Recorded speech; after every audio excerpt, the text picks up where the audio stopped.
Today we're announcing 41 grants totaling more than $9.2 million. These grants will be matched by an additional $13.5 million for a total conservation impact of more than $22 million across the Chesapeake Bay watershed. The Chesapeake Bay is a national treasure. It's obviously a regional treasure, and it's one that generates just a tremendous amount of value to people and to the communities and to the economy of this area. We're going to restore 176 miles of streamside forest. We're going to restore 158 acres of wetlands. We're going to restore 10 acres of oysters. We're going to install 50 miles of fencing to keep the livestock out of the stream and keep those streams clean. We're going to implement conservation practices on 2,800 acres of farmland. We're going to reach 180,000 landowners across the Chesapeake Bay watershed to talk about how important it is to clean up the Chesapeake and what measures they can take to help the effort. And we're going to engage over 9,000 volunteers in this work through these grants. And these projects are going to support and create jobs. Engineers to design the restoration projects, contractors to implement the work on the ground, nonprofit and local government staff to do the work, to manage the programs, to manage the projects, and young adults who are actually digging the holes, planting the trees, and doing the dirty work needed to restore streams and wetlands and so on. So this work has a tremendous impact across the Bay. 3 different federal agencies are funding this work, and let me just describe this very quickly. The Environmental Protection Agency, our strongest, our longest term partner in this effort, is providing $6.9 million for these grants today.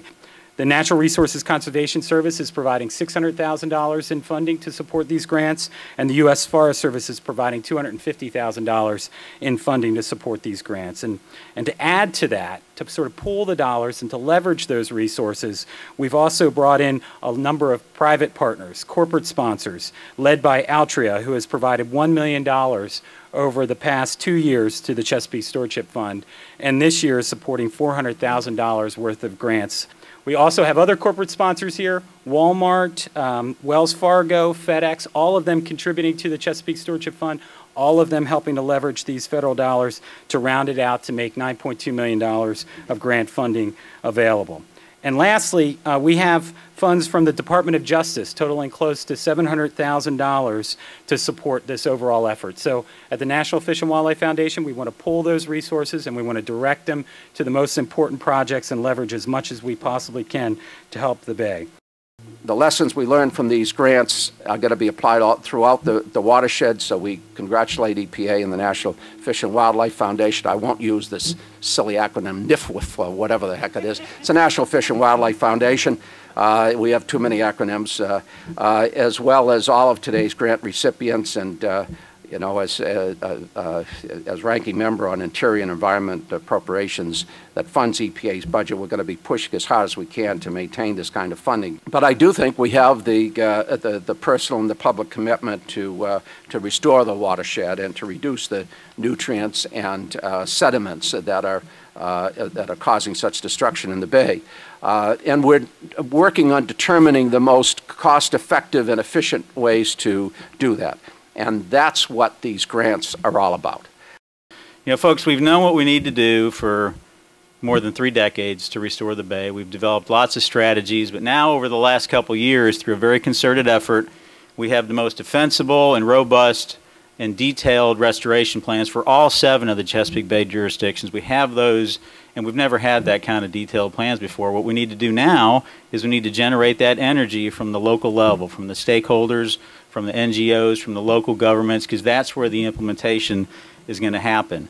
Government, federal government, state government, certainly we have a role, but the implementation, the commitment, the dedication has to come at the local level, and that's what this is showing today. And I also remind people, we make no mistake, we are making progress. If you read the paper every day, you'll think that all we're doing is missing targets and we're not making enough progress. We're making huge amount of progress, folks, and we should all celebrate that, including today.